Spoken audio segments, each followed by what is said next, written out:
Praise the Lord. மத்தேயு 12ஆம் அதிகாரம் 35ஆம் வசனம்.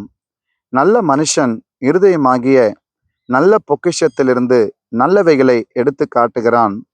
பொல்லாத மனுஷன் பொல்லாத பொக்கிஷத்திலிருந்து பொல்லாதவைகளை எடுத்து காட்டுகிறான். எனக்கு அன்பானவர்களே, இந்த நாளில் பரலோக இந்த மன்னா இங்கே சொல்லப்படுகிறது. நல்ல மனுஷன் இருதயம் நல்ல பொக்கிஷம். இந்த 3 பதங்களை சொல்வதை பார்க்கிறோம். நல்ல மனுஷன் இருதயம் நல்ல பொக்கிஷம்.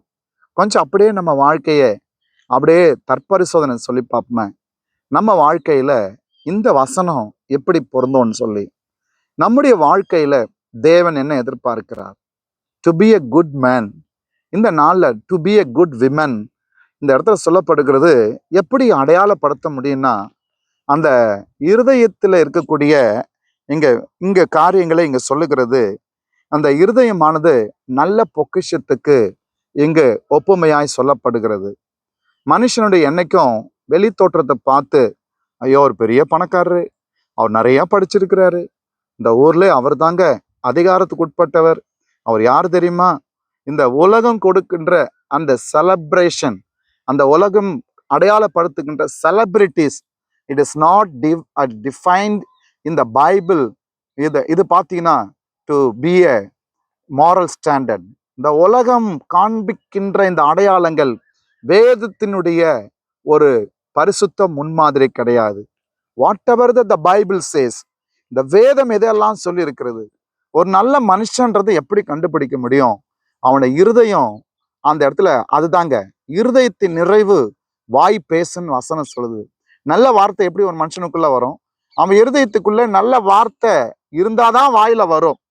அப்ப பொல்லாத மனுஷன் அவன் இருதயத்துக்குள்ள டெபாசிட் பண்ணி வச்சிருக்கிறான் தீய வார்த்தைகள். அவன் பேசும்போது அந்த வார்த்தை தான் வரும். எனக்கு அன்பானவர்களே, இந்த இடத்துல பார்க்கிறது, இந்த நல்ல மனுஷன் இருதயமாகிய நல்ல பொக்கிஷம். ஸோ நீங்க எப்பெல்லாம் ஜெபம் பண்றீங்களோ, நம்ம எப்பெல்லாம் ஜெபம் பண்றோமோ, நம்ம இருதயம் கெட்டு போகாம பார்த்துக்கணும். இந்த கண்ணு கெட்டு போச்சுன்னா there will be no vision. இந்த காது கெட்டு போச்சுன்னா there will be no hearing. இந்த இடத்துல பார்த்தீங்கன்னா நம்முடைய தொண்டை கிருமிகளால் இன்றைக்கு பாதிச்சுப்பட்டுனா சுவாசிக்க முடியாது, பேச முடியாது. அப்ப இந்த இருதயம் கெட்டு போயிட்டா இன்றைக்கு நம்ம சரீரத்துக்கு வேண்டிய இன்றைக்கு ரத்த இன்றைக்கு சப்ளை இருக்காது. எனக்கு பிரியமானவர்களே, இதெல்லாம் பிசிக்கல் டேர்ம்ஸ்ல பார்க்கிறோம். ஆனா இதே ஆவிக்குரிய பிரகாரத்துல பாருங்களேன். இந்த நாளில் இந்த இருதயம் அது சுத்திகரிக்கப்படணும். எப்பெல்லாம் நம்ம ஜெபத்துல போறோமோ, இந்த இருதயத்துலதான் எல்லாமே டெபாசிட் ஆகும். பாவத்தினுடைய எல்லா விதமான இச்சைகளின் காரியங்கள் கர்ப்பம் தரித்து அது செயலாய் வரும்.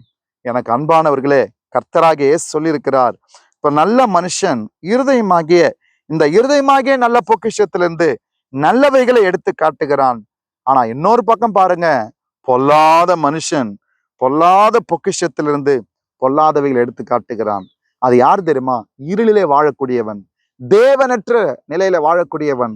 இன்னொரு கூட்டம் இருக்குது, பரியாசக்காரங்கள். சங்கீதம் 1 பாக்குறோம்ல, வேதத்தையும் கையில எடுப்பாங்க, ஆனா உலகத்தின் பிரகாரம் ஓடுவாங்க. ஆண்டவரை தேவைக்காக பயன்படுத்துற ஒரு கூட்டம். இதெல்லாம் விட்டுட்டு அந்த கூட்டணிக்கு நம்ம போவனா, அந்த இடத்துக்கு நம்ம போவனா? நல்ல மனுஷனா இருந்து நல்ல பொக்கிஷமாகிய இந்த இருதயத்திலிருந்து நல்லவைகளை எடுத்து காண்பிக்க பரலோகம் நமக்கு அனுக்கிரகம் செய்யணும்னு கேட்டு பாருங்களேன். ஆண்டவர் சோத்திரம்.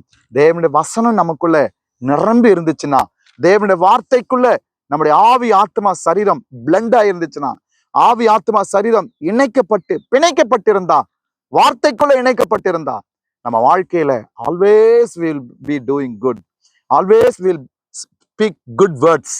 நல்ல வார்த்தைகளை பேசுவோம், நற்காரியங்களை செய்வோம். இதுதான் ஏன் செய்து காண்பித்தார். நாம அதே செய்வோமா? நல்ல ஜெபம் பண்ணலாம். நல்ல பிதாவே, எல்லாம் ஒரு விஷயம் இருதயத்துல கை வச்சு ஜெபம் பண்ணுங்க பார்ப்போம். அப்பா, எங்க இருதயத்தை ஆண்டவரே, ஆமா, இருதயம் என்பது எங்களுடைய சிந்தனை, எங்களுடைய யோசனை, எங்கள் செயல்பாடு, எங்களுடைய எண்ணங்கள், இது எல்லாவற்றையும் ஆண்டவரே நாங்கள் காத்துக்கொள்ள, அதுல கரைபடாம ஆண்டவரே எங்களை காத்துக்கொள்ளும். இந்த நேரத்துல இந்த வார்த்தை கேட்கிற ஒவ்வொருவருக்கும் உங்க கிருபை தந்து ஆளுகை செய்து ஆசீர்வதியும். இயேசுவின் நாமத்தில் பிதாவே, ஆமென். God bless you.